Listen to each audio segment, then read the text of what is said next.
Мен номер 6 Хромто гимназиясының 8 класс білім алушысы Абылай Ақерке. Мағжан Жұмабаев оқуларына 20 өлең жаттадым. Мағжан Жұмабаев, сорлы қазақ. Сорлы қазақ жаналқымға тығылып, қара күн кеп, тіккен туы жығылып.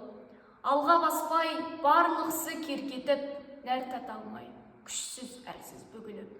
Оқу білім жақындатпай, жолатпай, қырын қарап, қазақ сұнатпай.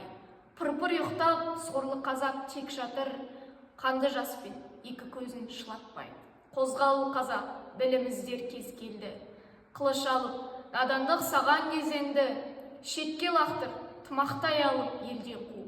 Ертелі кеш басыңа мініп езгенді. Кітап әпер, оқысын балаң қолына, малдай ама, оқу білім жолына. Өнер алып, басқалармен қатар бол, қосыл бірдей адамзаттың тобына. Байғұс қазақ бас көтеріп тұрар ма, көңілі түсіп, білімге мойын бұрар ма. Күні туып, онынан күн солданай, оқу менен жайнатып дүкен құрар ма.